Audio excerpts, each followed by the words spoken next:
Pour ce que l'Esprit veut nous donner ce matin, je vais vous inviter à tourner dans un endroit qu'on a déjà lu dernièrement, mais on va le relire dans l'Ecclésiaste au chapitre 3. On va relire le verset 1 au verset 8 pour introduire le sujet que l'Esprit veut nous donner ce matin. Dans l'Ecclésiaste au chapitre 3,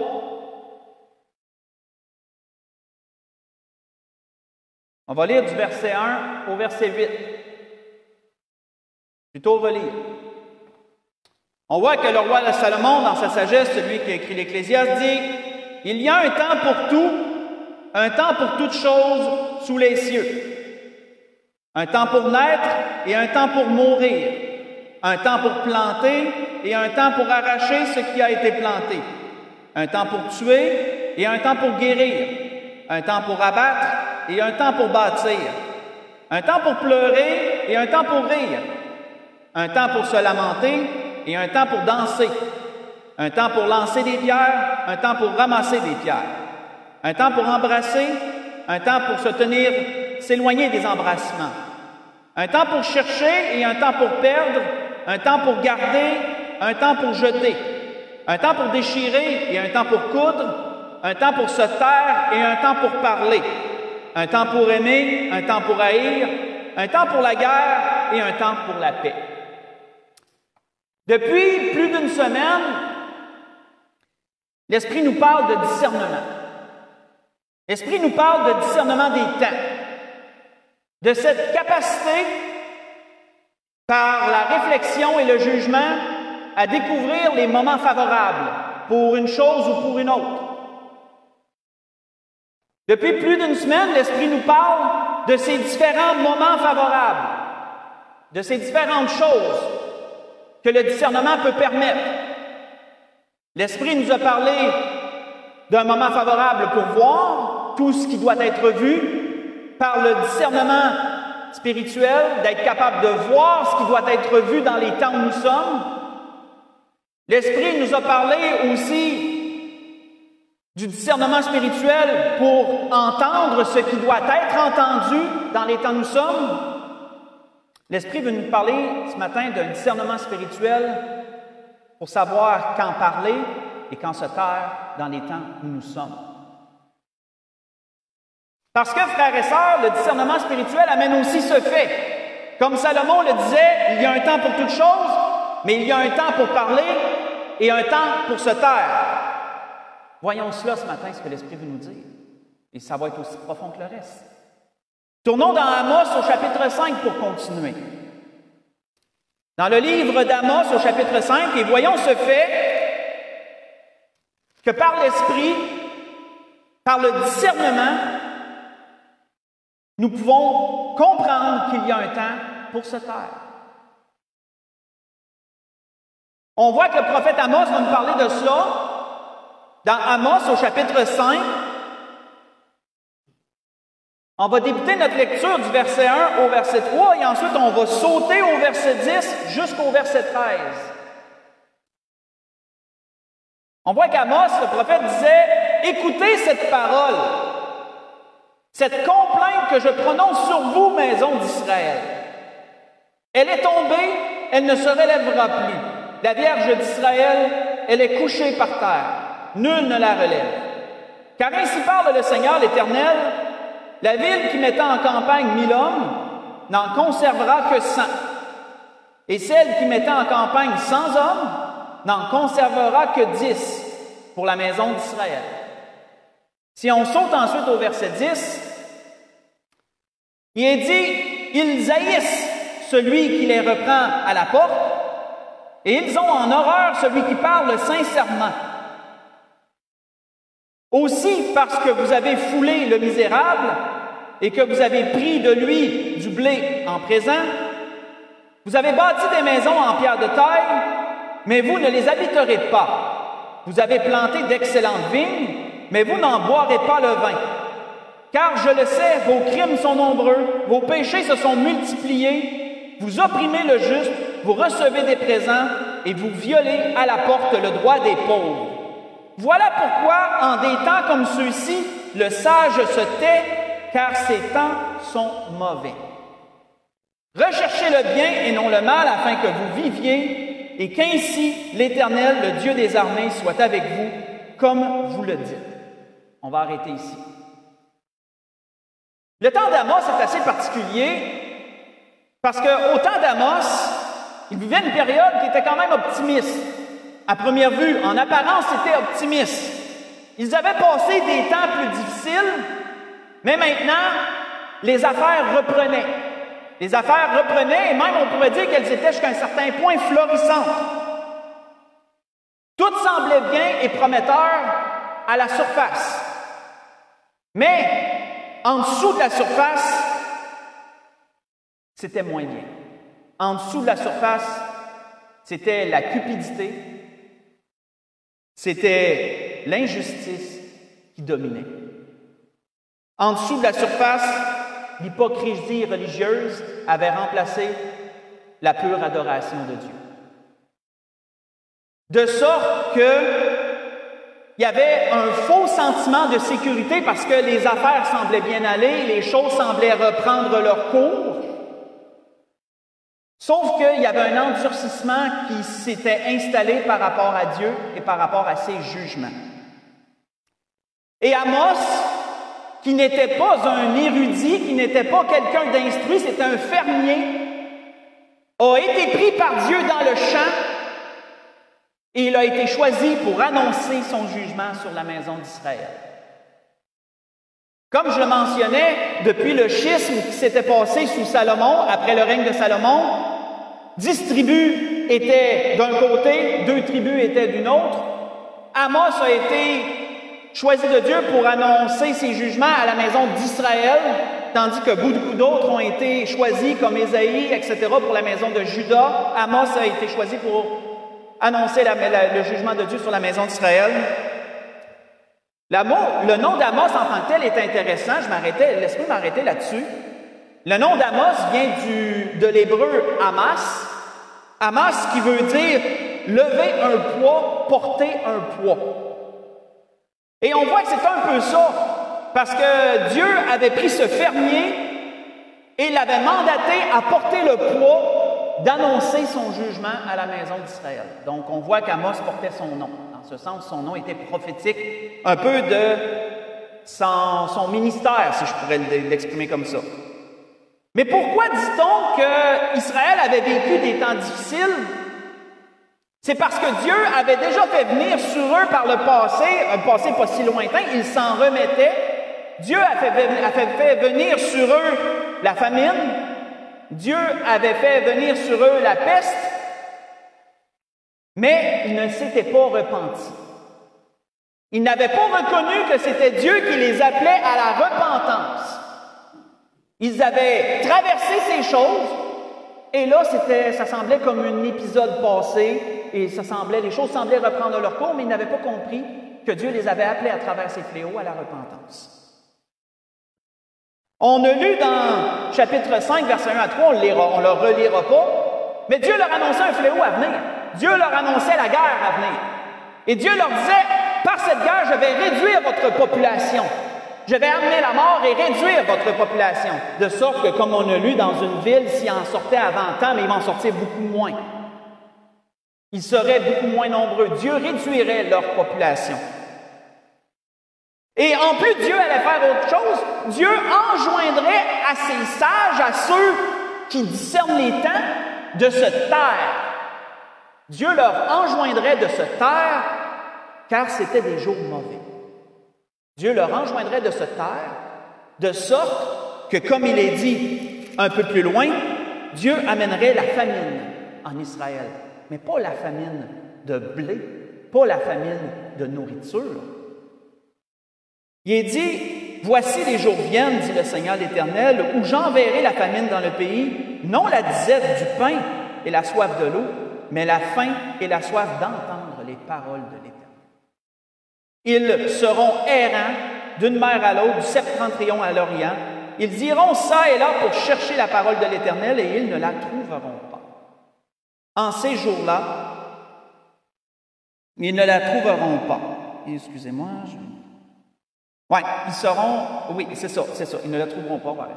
Ce que je viens de vous lire, c'est dans Amos chapitre 8, versets 11 et verset 12. Pourquoi, frères et sœurs? Parce que dans le discernement des temps, quand les jours sont mauvais, c'est possible que Dieu nous enjoigne à se taire quand les jours sont mauvais. Quand le mal domine et que le bien ne semble plus avoir de parole à dire, de place pour parler, que la vérité n'est pas est chassée pour que seule la fausseté et le mensonge soient là, il est possible que Dieu, par le discernement, enjoigne de se taire et de laisser les choses suivre leur cours pour un temps. On voit que c'est ce qu'Amos avait compris. C'est ce qu'Amos avait reçu. Le sage se tait car les jours sont mauvais. C'est particulier. On voit que Jérémie, lorsqu'il a vécu les lamentations, lorsqu'il a vécu la destruction de Jérusalem, lui qui était prophète de Juda, on voit qu'il avait dit ceci: « Il est bon pour l'homme d'attendre en silence le secours de l'Éternel. » Ça va un peu en lien avec ce que l'Éternel avait dit à Amos. Il est bon d'attendre en silence le secours de l'Éternel. La personne se tiendra solitaire et silencieux parce que l'Éternel le lui impose. Vous voyez ça dans Lamentation chapitre 3, j'ai lu le verset 26 et le verset 28. Oui, frères et sœurs, quand les jours sont mauvais et qu'il n'y a plus de place pour le bien, par le discernement, ça se peut que l'Esprit nous enjoigne de se taire et de laisser les choses être. Le juste ne parlera pas. Le juste va laisser les choses. Quand je méditais sur ça, je me disais, c'est spécial. Mais effectivement, vous savez, parfois, quand dans votre famille, vous essayez de parler du Seigneur, mais que vous avez des gens tellement rebelles autour de vous, qui sont comme des lions qui cherchent à vous dévorer à moindre parole de Jésus que vous prononcez, qu'est-ce que vous allez ressentir en vous-même? Allez-vous ressentir le besoin? Allez-vous ressentir que c'est le temps de parler? Le temps de provoquer toujours la guerre? Parfois, vous allez sentir qu'ils n'en veulent pas, ils n'en auront pas. Le juste se tait. Ça, c'est par le discernement des temps. On peut voir ces choses. Un bon exemple, si vous voulez le lire pendant la semaine, l'exemple du roi Ézéchias, lorsqu'il a été attaqué, assiégé par Sanchérib et par l'armée d'Assyrie. On voit que lorsque ce roi avait envoyé son émissaire Rabshakeh aux portes de Jérusalem pour insulter Dieu et haranguer le peuple, Ézéchias avait donné un ordre parce que c'était des temps mauvais, ils étaient en infériorité, l'armée était beaucoup plus puissante qu'eux, l'armée qui venait frapper à leur porte était beaucoup plus puissante qu'eux, il n'y avait stratégiquement aucune chance de gagner. Mais Ézéchias avait donné un ordre à tout le peuple qui écoutait celui qui les haranguait et qui insultait Dieu. Il leur avait dit, « Taisez-vous, ne lui dites absolument rien. Ne prononcez aucune parole, ne répondez pas à ses insultes.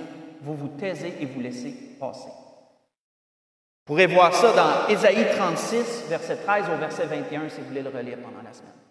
Et par après, lorsque l'émissaire est parti, les gens ont déchiré leurs vêtements, ils étaient outragés de ces paroles qu'il avait prononcées, ils étaient tristes, ils ont été voir le roi, ils ont dit, voici toutes les paroles qui ont été dites, voici la lettre. Et là, le roi est allé prier et Dieu a répondu et Dieu les a délivrés. Mais à cet homme qui insultait Dieu, le roi avait dit une parole sage et c'était par le discernement des temps qu'il avait vu cela. Taisez-vous, ne parlez pas, laissez-le parler. Et ne dites rien. Notre Seigneur nous a donné un exemple en ce sens, que quand les temps sont mauvais, parfois par le discernement, on doit se taire, par le discernement de l'Esprit. Allons dans Luc 23, allons voir comment notre Seigneur nous a montré ça. Et c'est profond quand l'Esprit me fait revisiter ces choses. Il y a une chose que je n'avais pas vue, que l'Esprit m'a montré à travers ça. Et je vais le partager avec vous ce matin. Dans Luc chapitre 23, on va lire à partir du verset 1 jusqu'au verset 12, on va voir comment notre Seigneur nous a montré cela. Que quand les jours sont mauvais, parfois par l'Esprit, par le discernement des temps, on doit se taire.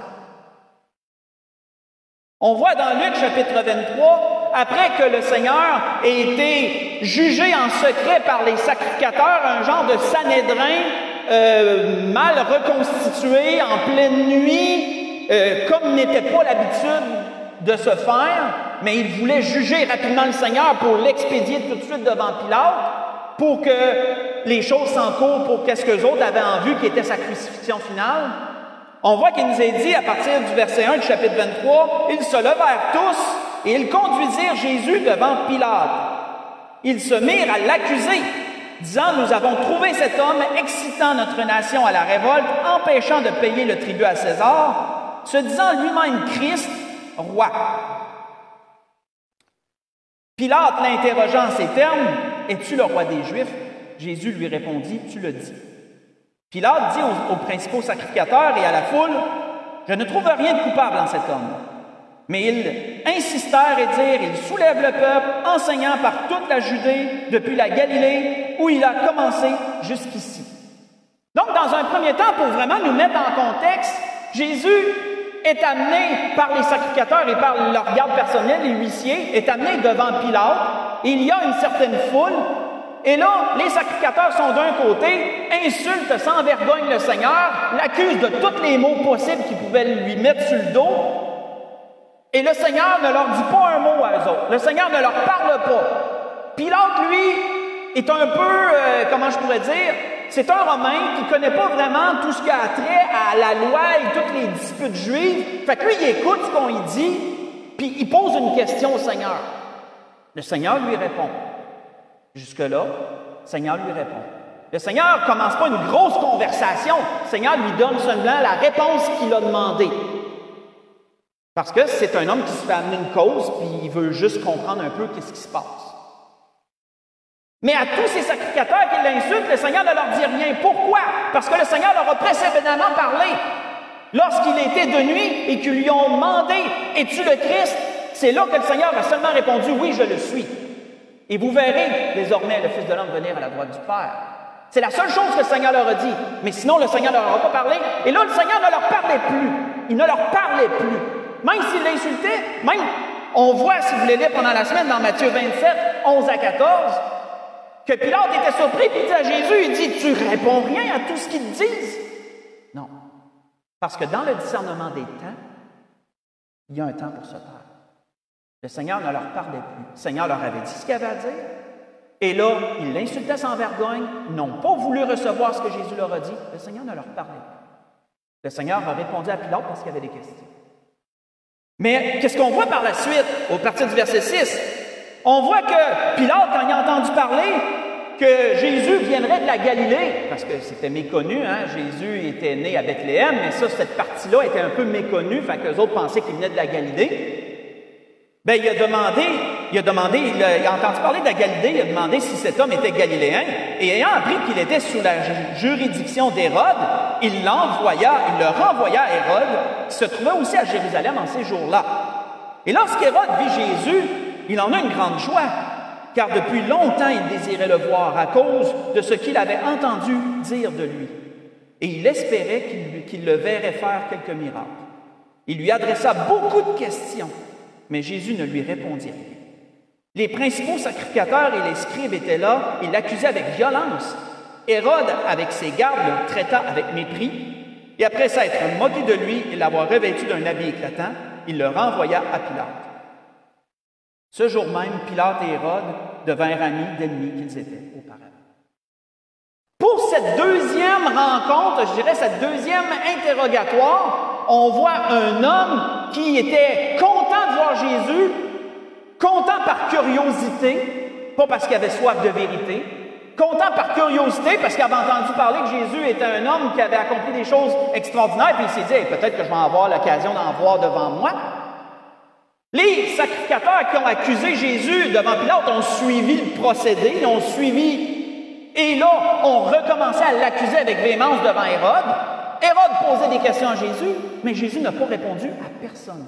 Jésus n'a pas parlé à Pilate et Jésus n'a pas répondu aux sacrificateurs.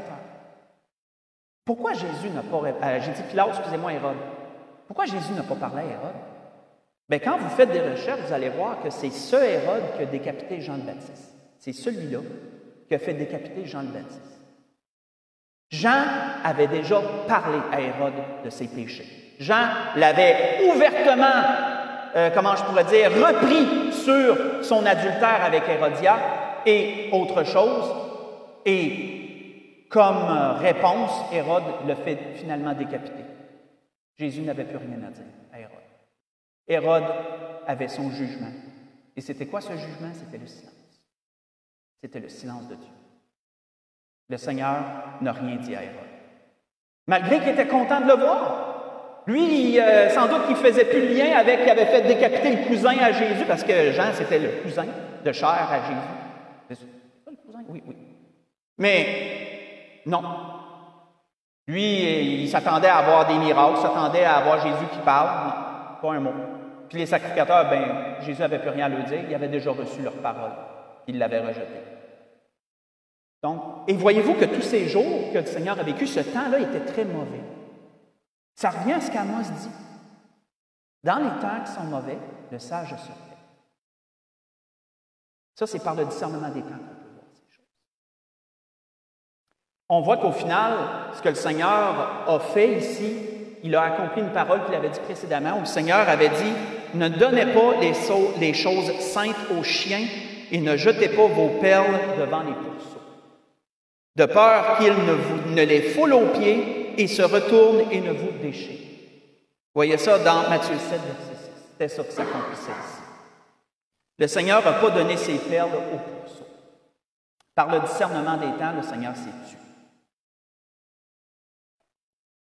Quand on regarde ce que la parole nous enseigne, il y a d'autres endroits où on peut voir, frères et sœurs, ces choses. Et entre autres, il y a une histoire dans la parole qui vraiment nous démontre avec beaucoup de lumière ce que l'Esprit nous dit ce matin à propos du discernement des temps, de se taire, que cela peut nous enseigner à se taire ou à parler. C'est l'histoire d'Esther.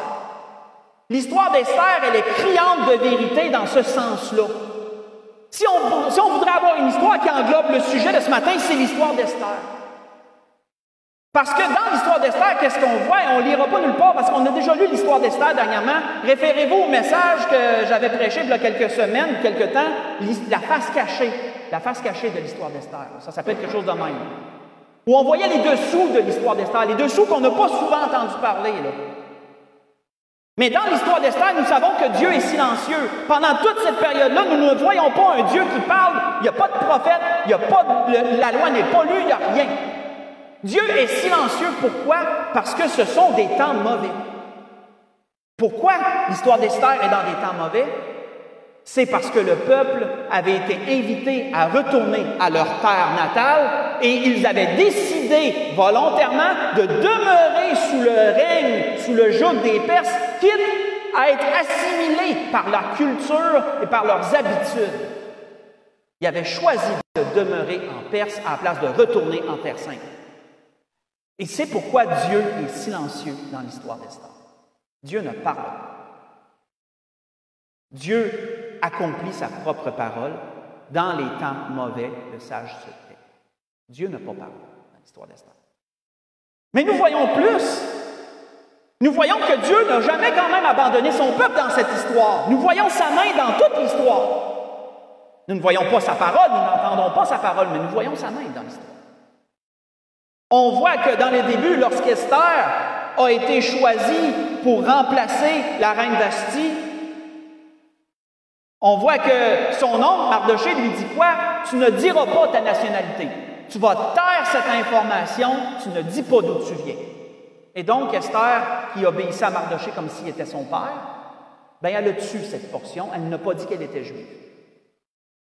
Mais plus tard, avec les événements qui se sont enchaînés, Dieu a permis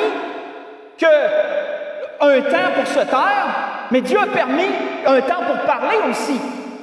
Parce que lorsque Mardoché, par le discernement des temps toujours, a vu qu'ils étaient dans une situation dangereuse où le peuple était menacé d'extinction, menacé de mort par les Didaman, on voit quoi?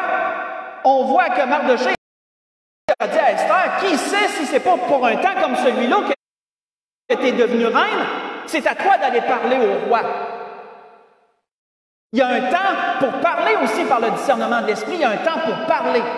Et là, c'était le temps de parler. ce qu'Esther a fait.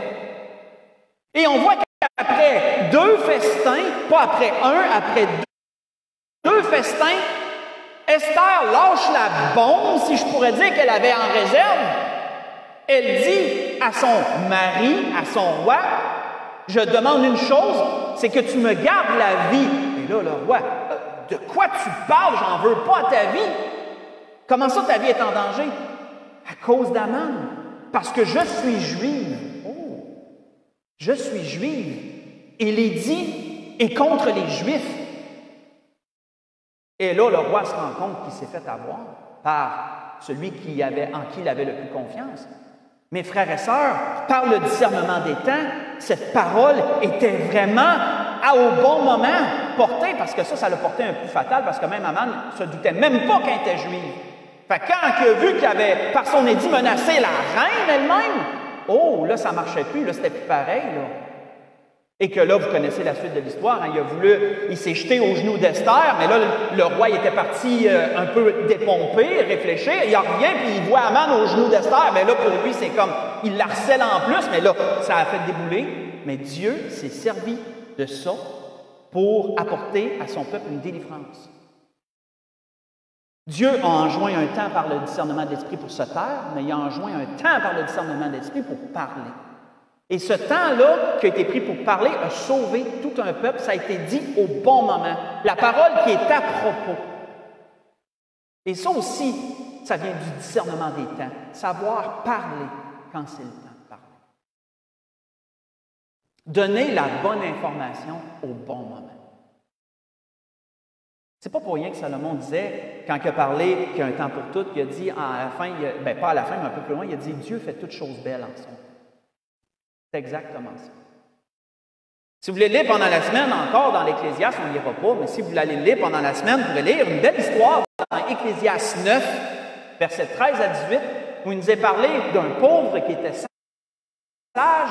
et que par sa sagesse, il a sauvé toute une ville. Pourquoi? Parce que par la parole, par le discernement des temps, ce pauvre qui était sage a donné la bonne parole au bon moment.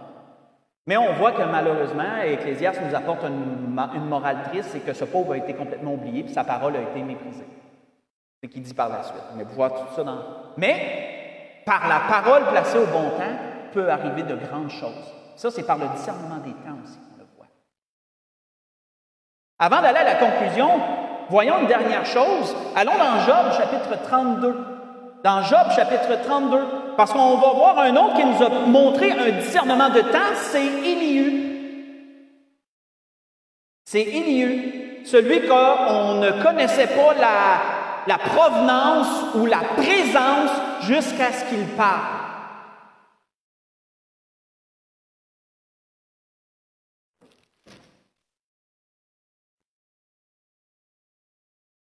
Dans Job 32, on va lire du verset 1 au verset 5.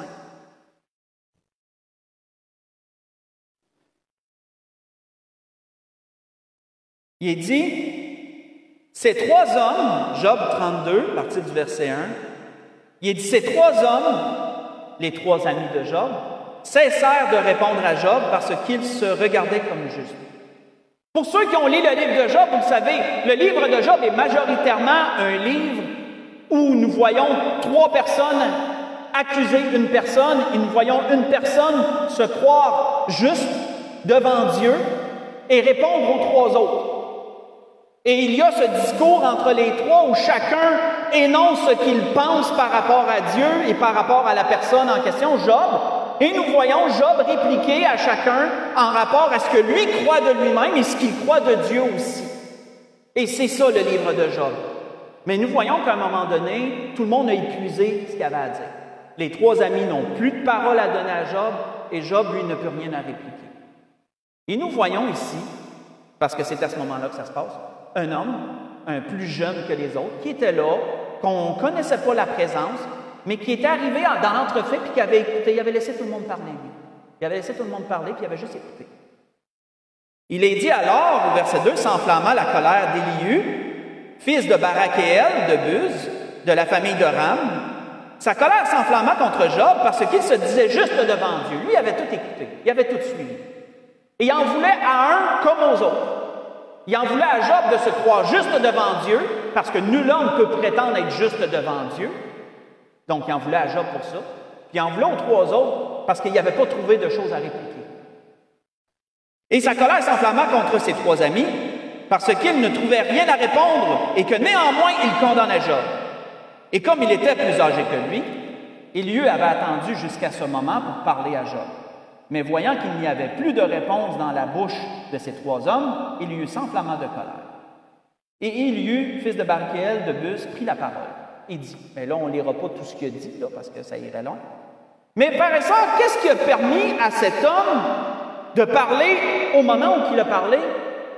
C'est pas seulement la bienséance, parce qu'à ce temps-là, comme ça devrait être encore aujourd'hui, à ce temps-là, on portait beaucoup de respect aux anciens, comme on devrait encore aujourd'hui, mais malheureusement, ça se perd, surtout de la part de la jeunesse. À ce temps-là, lorsqu'un ancien parlait, lorsque quelqu'un plus âgé parlait, tu le laissais parler jusqu'à temps qu'il n'avait plus rien à dire. Et lorsqu'il n'avait plus rien à dire, là, celui qui était plus jeune prenait parole. Malheureusement, aujourd'hui, les jeunes coupent la parole aux adultes. Malheureusement, ça se perd. Mais à ce temps-là, c'était très respecté. Le droit des aînés était très respecté. Et c'est ce qu'Élieu a fait. Élieu les a laissés parler. Les a laissés parler. Mais lorsqu'il n'avait plus rien à dire, Élieu a parlé. Ça, c'est aussi un discernement. C'est le discernement des temps. Savoir quand parler, savoir quand se taire. Et Élieu qui a parlé a dit beaucoup de choses. Et quand on lit à partir du chapitre 32, on voit que c'est Dieu qui parlait par Élieu. Dieu parlait par Élieu. Et Dieu a parlé à Job et a réprimandé Job comme Dieu a réprimandé les trois amis de Job. On voit que si on lit à partir du verset 11, il lui disait, « J'ai attendu la fin de vos discours, j'ai suivi vos raisonnements, votre examen des paroles de Job, je vous ai donné toute mon attention. Et voici, aucun de vous ne l'a convaincu, aucun n'a réfuté ses paroles. Ne dites pas cependant, en lui nous avons trouvé la sagesse. C'est Dieu qui peut le confondre. Ce n'est pas un homme. Il ne s'est pas adressé directement à moi, aussi lui répondrai-je tout autrement que vous. Ils ont peur, ils ne répondent plus, ils ont coupé, ils ont la parole coupée. J'ai entendu qu'ils aient fini leur discours, qu'ils s'arrêtent et ne sachent plus que répliquer. À mon tour, je veux répondre aussi et je veux dire aussi ce que je pense. On va arrêter ici. Ça, frères et sœurs, nous voyons ici en action le discernement des temps. Un discernement des temps qui lui enjoint à se taire, mais un discernement des temps aussi qui lui enjoint à parler. Lorsque ça a été le temps, il a parlé. Et il a parlé avec beaucoup de puissance. Il a parlé de la part de Dieu. Et on voit qu'à la fin, même Job a reconnu qu'il a eu tort dans certaines choses. Qu'il ne concevait pas Dieu, qui méconnaissait la grandeur de Dieu, comme il pensait la connaître. Et Job a dit, je me repens sur la poussière et sur la cendre. Et les trois amis de Job se sont repentis aussi. C'était ce que l'Esprit voulait nous parler ce matin, frères et sœurs. Nous voyons, je ne sais pas s'il va y avoir un autre message sur ça, à moins que l'Esprit m'amène là, mais on a vu un peu une série de messages sur le discernement. Ça a commencé par le discernement des temps, et ensuite l'Esprit nous a amené par le discernement des temps permet de voir, le discernement des temps permet d'entendre, le discernement des temps permet de parler ou de se taire. Frères et sœurs, l'Esprit ne nous a pas donné toutes ces choses pour rien. Comme de raison, beaucoup de choses qui ont été dites dans ces messages, si on voudrait les regrouper rapidement et brièvement, concernent notre temps, nous aussi. Ça concerne notre temps. Et ça nous concerne aussi. Pour conclure, tournons dans les Actes au chapitre 4 pour conclure. Et voyons ce que Pierre et Jean ont donné comme témoignage aux sacrificateurs, au Sanhédrin, qui s'étaient réunis pour les juger.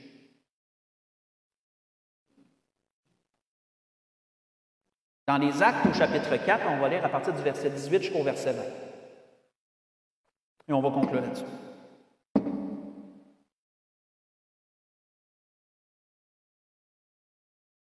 Pour vous mettre dans le contexte, Pierre et Jean avaient accompli un miracle, mais c'est par la puissance de Dieu, bien sûr, on le sait.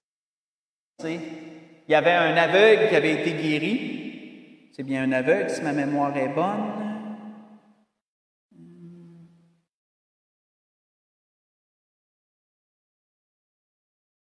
Il me semble bien que c'est un aveugle qui avait été guéri. Pardonnez-moi si je me trompe avec me semble que c'est un aveugle. Et on voit que là, à cause de ce miracle-là, ils avaient été amenés devant le Sanhédrin parce qu'ils ne veulent pas, c'était en rapport aussi avec le témoignage de Jésus et tout. Et là, eux ne savaient pas trop que faire avec cette cause-là, mais ils ne voulaient pas que le nom de Jésus soit témoigné. Donc, on voit qu'ils se sont dit, au final, on va leur dire de se taire simplement, on va leur dire de se taire et d'arrêter de parler. C'est ce que nous voyons dans les versets précédents. Et on voit qu'au verset 15, ils leur ordonnèrent de sortir du Sanhédrin, ils délibérèrent entre eux, disant, « Que ferons-nous à ces hommes? Car il est manifeste pour tous les habitants de Jérusalem qu'un miracle a été signalé et accompli par eux, et nous ne pouvons pas le nier. » Juste dans l'idée, juste qu'il y avait l'idée d'essayer de nier la vérité, hein? Il me semble que ça résonne avec notre temps. Ça. Il y avait l'idée de nier la vérité à propos de la guérison de cet homme. S'il aurait pu le nier, il l'aurait fait. Mais ils ont dit, on ne peut pas, ça a été fait devant tout le monde. On va avoir l'air de quoi si on nie ça? Tout le monde l'a vu. On est obligé d'aller avec la vague. On est obligé à faire de contrôler les effets de ça. On voit qu'il dit quoi par la suite? Il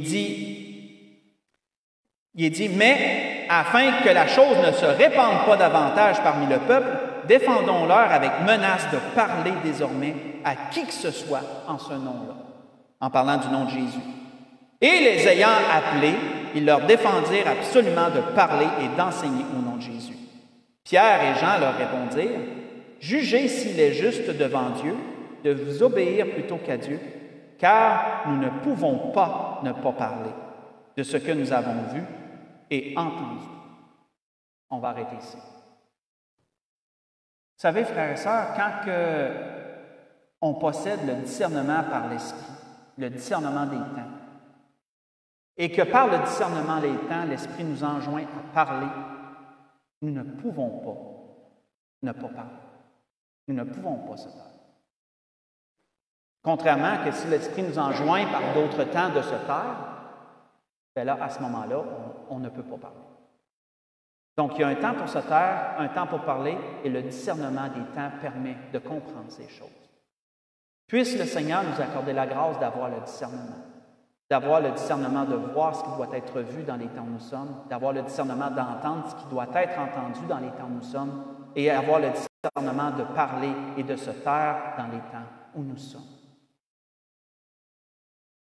Toutes ces choses, frères et sœurs, comme on l'a dit depuis plusieurs messages, ces choses sont dépendantes de notre cœur vis-à-vis de Dieu. C'est rappelé à chaque message. L'Esprit me presse de le rappeler à chaque message. Parce que Dieu révèle ces choses à ceux qui l'aiment. Ce sont des choses cachées que Dieu révèle à ceux qui l'aiment. Ce sont des choses cachées que Dieu révèle à ceux qui l'aiment. À ceux qui l'aiment, Dieu va révéler le discernement de temps pour voir ce qui doit être vu, parce que c'est Dieu qui rend aveugle ou qui rend voyant. C'est le même Dieu qui rend entendant ou qui rend sourd. Parce que le jugement de Dieu peut faire qu'une personne ne voit pas ce qui saute au visage de plusieurs. Et ça vient de Dieu aussi. C'est par le jugement de Dieu que Dieu peut permettre qu'une personne ne comprenne pas ce que tout le monde comprend, qu'elle entende, mais qu'elle ne comprenne pas ce qui est dit. Dieu peut permettre ça aussi. Et c'est encore par le jugement de Dieu, parce que Dieu rend aussi muet, ou parlant, ou étant capable de parler, Dieu aussi fait ces choses. Dieu peut permettre que quelqu'un qui soit habile à la parole et qui devrait parler ne puisse pas être capable de parler. Comme que Dieu peut permettre que quelqu'un qui a de la misère à parler soit capable de parler. Toutes ces choses sont dans le contrôle de Dieu en bout de ligne. Mais Dieu fait toutes ces choses et révèle toutes ces choses à ceux qui l'aiment. Donc, frères et sœurs, puissions-nous, par le Saint-Esprit, continuer à laisser l'Esprit purifier nos cœurs, à laisser l'Esprit nous sanctifier davantage, ramener nos cœurs droits devant Dieu, parce que le Seigneur revient et le discernement des temps nous le démontre. C'était dans toutes ces choses que l'Esprit voulait nous diriger ce matin. On va pouvoir se lever pour un dernier temps.